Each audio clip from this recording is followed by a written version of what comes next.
Everyone, good morning. তোমরা সবাই কেমন আছো? আশা করছি ভালো আছো। আমিও বেশ ভালো আছি। নতুন আরেকটি ভিডিওতে তোমাদের সবাইকে স্বাগত জানিয়ে ব্লগটা স্টার্ট করছি। তো আজকের দিনটা হলো সোমবার, আর ঘড়িতে প্রায় ওই 7:10-15 মতন বাজে।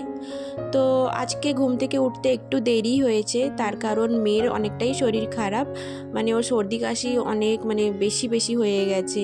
তো গতকাল রাত্রিরে ও ঘুমাতে প্রায় ওই 11:30 মতন ঘুমিয়েছে, কিন্তু ওই মাঝে মাঝে উঠে পড়ছিল, উঠে বসে পড়ছে, আর ঘুম খুব একটা ভালো হয়নি।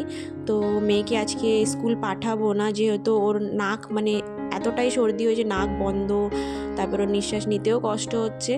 তো গতকালকে রাত্রিবেলা ঘন ঘন উঠে বসে যাচ্ছিল, ওর নিঃশ্বাস নিতে কষ্ট হচ্ছে, তো তো খুব একটা ঘুমাতে পারছিল না। তারপরে ওই রাত্রিবেলা উঠে সর্ষের তেল এইসব লাগিয়ে দিয়েছিলাম। তারপরে মাঝে মাঝে তো ওই উঠেই যাচ্ছে।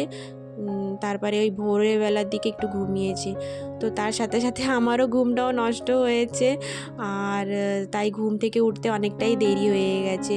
আর আমারও ওই ভোরবেলার দিকে একটু ঘুম লেগে গেছিলো, তো উঠতে একটু দেরি হয়েছে। আর ভেবে নিয়েছিলাম যে মেয়েকে পাঠাবো না, যেহেতু ওর বাবা বলছিল যে পাঠাতে হবে না। আর সকালবেলার দিকে ভীষণ জোরে বৃষ্টি এসছে, এত জোরে বৃষ্টি এসছে, তো বাবা দেখেই বলে দিয়েছে পাঠাতে হবে না। তো তাই ভাবলাম যে ঠিক আছে, আরেকটু ঘুমাই।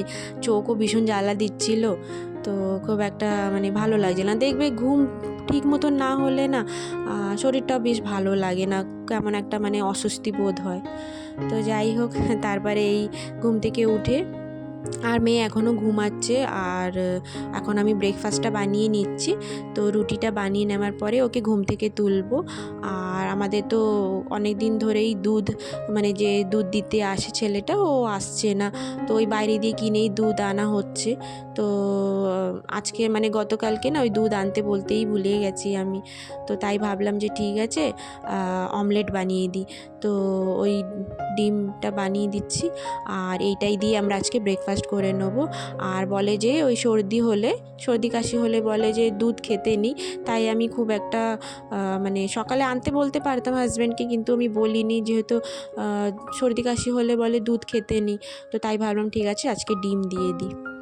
তো ডিম সিদ্ধ ভেবেছিলাম করব, কিন্তু ওনার ডিম সিদ্ধ না ওই খালি খেতে চায় না, ভাত দিয়ে মাখিয়ে দিলে যদি না দেখে তাও খেয়ে নিতে চায়, কিন্তু ওই শুধু যে গোটা খাওয়াবো সেরকম খেতে চায় না। তো তাই ভাবলাম যে ঠিক আছে, ভাজাই করে দিই। তো যাই হোক, ওইদিকে ব্রেকফাস্টটাও বানিয়ে নিয়েছি, আর মেয়েকেও ফ্রেশ করিয়ে দিয়েছি। আর আজকে নিচেই বসে আমরা খেয়ে নেবো, যেহেতু উঠেই না ওই খেলনা বাটি নিয়ে বসে পড়েছে। আর ওইখানে কয়েকটা বাসন গুছিয়ে নিলাম, ওই গতকালকে রাত্রিবেলা যে ধুয়ে রেখেছিলাম, তো খুব একটা বাসন হয়নি, তো যেটুকু বাসন ছিল ওইটাও গুছিয়ে নিয়েছি। তারপরে দেখো চলে এসেছি আমরা ব্রেকফাস্ট করতে। তো যাই হোক, ওইদিকে ব্রেকফাস্ট করে নিয়েছি, আর এখন মেয়েকে একটু তেল লাগিয়ে দেবো। তোর এতটাই সর্দি হয়েছে, তো মা বলল যে ওকে একটু সর্ষের তেল ভালো করে মাথায়, বুকে, হাতে পায়ে ভালো করে লাগিয়ে দিতে। তো আমার মেয়ে আগে থেকেই বলছে যে মা আমার কানে আর নাকে দেবে না। তো আসলে নাকে নাকের কাছে দিলে বলে যে ওই সর্দি যে নাক বন্ধ থাকে সেটা নাকি ঠিক হয়ে যায়, তাই ওকে কেমন করে ছট করে আমি দিয়ে দিলাম নাকে। তো দেখেছো কেমন করছে, নাকে দেবেই না, ঝাঁঝ লাগে তো জ্বালা দেয়। তো আমাকে প্রথম দিয়েই বলে দিয়েছিল যে নাকে দেবে না আর কানে দেবে না, আমাকে তো ভীষণ ভয় পায়, কানেও দিতে চায় না। তো যাই হোক, এদিকে ওকে তেলটা লাগিয়ে দেওয়ার পরে ওইদিকে আমি স্নান করতে যাব। আর দেখো ওকে লাগিয়ে দিচ্ছি, কেমন করছে, ওর না গুদু লাগছে। তো আমি বলেছিলাম যে মা তুমি জামাটা খুলে নাও, আমি লাগিয়ে দিই, খুলবেই না, তো ওইভাবেই লাগিয়ে দিচ্ছি।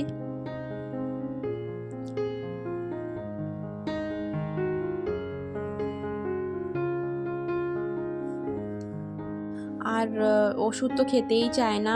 আমার মেয়েকে অনেক ছোটোবেলা দিয়েই ওষুধ খাওয়াতে অনেকটাই অসুবিধা, সর্দি কাশি জ্বর কিছু হলে ওষুধ খেতেই চায় না অনেক ছোটোবেলা দিয়ে। আর ওই যে কথায় কথায় বলে না ছোটোবেলা যে ওই কৃমি হয়, কৃমির ওষুধ এইসব কিচ্ছুই খেতে চায় না। ছোটোবেলা দিয়েই ওকে খাওয়ানো অনেকটাই অসুবিধা হয়েছে কোনো সময়।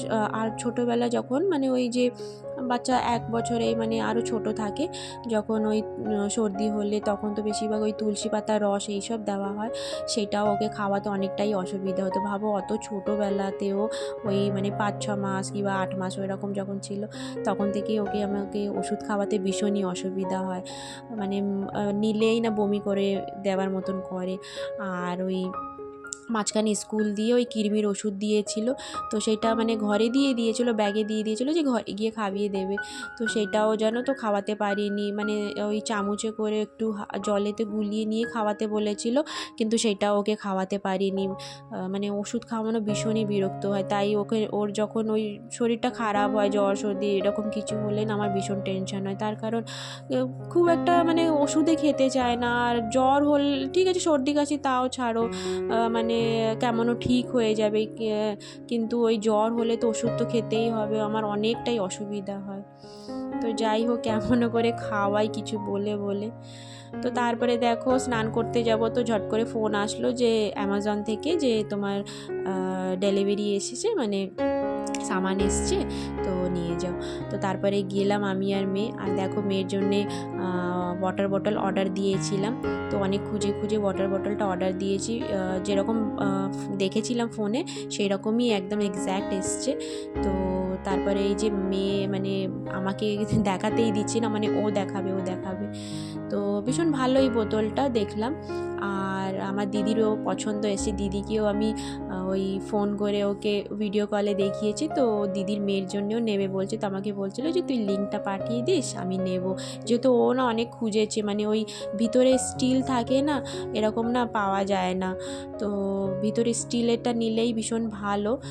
তো আমি এখানে আমাদের লোকাল বাজারেও ভীষণ খুঁজেছিলাম, তো পাইনি, তো যাই হোক অনলাইনে পেয়েছি অ্যামাজনে, তো ভীষণ ভালো। তো তারপরে মেয়ে বলছিল জল খাবো জল খাবো, তো তারপরে ওকে দেখো এখানে বোতলটা আমি ধুয়ে দিচ্ছি, ধুয়ে দেওয়ার পরে ও জল খাবে। তো বোতলটা মানে দেখালাম তোমাদের যে কেমন কি, তো ভালোই। আর ওই স্ট্রটাও আছে, তো আমি অফলাইনে না খুঁজেছিলাম, তো স্ট্র মতনটা না পাওয়া যাচ্ছিল না, মানে যদি বোতল ভিতরে স্টিল নেই, তো তার আবার স্ট্র নেই, তো ছোটো বাচ্চাদের ওই মুখ উপর করে খেতে গিয়ে তো জামা টামা ভিজে যাওয়ার চান্স থাকে, তাই আমি স্ট্রটা খুঁজছিলাম। তো যাই হোক এইদিকে মেয়ে দেখো জল খেয়ে নিল, ভীষণই খুশি হয়ে গেছে, ওই বোতলটা নিয়ে এখন খেলা করছেও। তারপরে দেখো আমি স্নান টান করে পুজো দিয়ে আর চলে এসেছি রান্না করতে।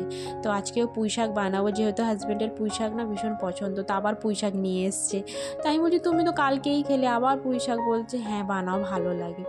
তো অল্প চিংড়ি মাছ আছে, খুবই সামান্য, সেটাই দিয়ে বানাবো।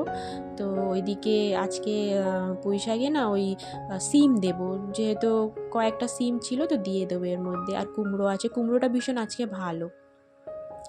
তো যাই হোক এইদিকে পুঁই শাকটা বানিয়ে নিচ্ছি, আর আজকে পুঁই শাক না ওই মাকে দেবো, আর আমাদের সামনে বাড়ি না একটা আন্টি আছে ওনাকেও দেবো, ওনার না আমাদের মানে উনি না আসলে তামিল, তো ওনার না মানে আমাদের রান্না বাঙালিদের রান্না ভীষণ পছন্দ, তো খুব সব কিছু খেতে চায় না, কিন্তু ওই পুঁই শাকটা নাকি ওনার খুব ভালো লাগে, তো মাকে প্রায় বলে থাকে যে তুমি দেবে তুমি দেবে, কিন্তু মার শরীরটা খুব একটা ভালো নেই, তো এখন খুব একটা বলে না, তো আমাকে বলে তুমি কি বানাও না পুঁই শাকের তরকারি, তাই বলি বানাই, তো বলে বানালে আমাকে দেবে, তাই আমি বলছি ঠিক আছে। তো তাই দেখো একটু বেশি করেই নিয়ে এসছে হাজব্যান্ডকে বলেছিলাম, তো তারপরে দেখো ওইটা বানিয়ে নিচ্ছি। আর চিংড়ি মাছ না খুবই কম হয়ে গেছে, আরও কয়েকটা থাকলে না খুব ভালো হতো, তো ওই আন্টিকে দেবো আর মাকেও দেবো। তো যাই হোক ওইদিকে পুঁই শাকটাও হয়ে গেছে, আর মাছটাও ভেজে নিয়েছি, যেহেতু আজকে ওই তেলাপিয়া মাছ ভাজাই করেছি, হাজব্যান্ড বলছিল ভাজা করো ভালো লাগবে। তো যাই হোক দেখো এদিকে পুঁই শাকের তরকারিটাও হয়ে গেছে, ভীষণ টেস্ট হয়েছিল জানো তো, নিজের প্রশংসা করছি করে নয়, সবাই বলছিল ভীষণ ভালো হয়েছে। আর এদিকে কয়েকটা মাছও ভেজে নিয়েছি, আর থোড় ভাজা আর কলার মোচা মা রান্না করেছে সেটা আমাকে দিয়েছে, আর থোড় ভাজাটা আমাদের এইভাবেই বানিয়ে থাকি, ভীষণ ভালো লাগে। তো ওই দুটো মা দিয়েছে, আর আমি ওইদিকে পুঁই শাক আর মাছ ভাজা করেছি। তারপরে দেখো রান্নাবান্না করে নিয়েছি, মেয়েকে এইদিকে স্নান করিয়ে দিয়েছি, আর জানো তো মেয়ের শরীরটা খুব একটা ভালো নেই, তো তোকে স্নান করে দেওয়ার পরে দেখো ও একটা মানে কাঁথা আছে সেইটাই গায়ে দিয়ে শুয়ে পড়েছে। আর এই কাঁথাটা ওর অনেক ছোটোবেলায় বানিয়েছিলাম, মানে ওর প্রায় মানে 3 মাস মতন ছিল। তখন আমার মানে খুব একটা কাজ থাকতো না তো, আর তাই আমি বসে বসে ওই মার শাড়ি দিয়ে একটা কাঁথা বানিয়েছিলাম, খুবই ছোট। তো এমনভাবে বানিয়েছিলাম এখনও নিতে পারে। তো যাই হোক, এখন বিকেলবেলা দেখা করছি। তো এদিকে চা বানিয়ে নিচ্ছি, ওইদিকে তো দুপুরবেলা একটু শুয়েছিলাম, যেহেতু একটু না শুলে না ওই রাত পর্যন্ত জাগতে পারি না, মানে ভীষণই কষ্ট হয়ে যায়। তো ওইদিকে এখন চাটা বানিয়ে নিচ্ছি সন্ধ্যাবাতি দিয়ে, আর এখন চাটা বানিয়ে নিচ্ছি, চা খেয়ে নেব। আর মেয়ে না নিচে আছে। তো যাই হোক, ব্লগটা এই পর্যন্তই রাখছি। আশা করছি ভালো লেগে থাকবে। যদি একটু ভালো লেগে থাকে একটা লাইক দিও, চ্যানেলটিকে সাবস্ক্রাইব করে নিও। দেখা হবে নেক্সট ব্লগে। সবাই ভালো থেকো, সুস্থ থেকো, আর কমেন্টে জানিয়ে যে ব্লগটা কেমন লেগেছে। তো চলো এখনকার মতন টাটা, সবাই ভালো থেকো।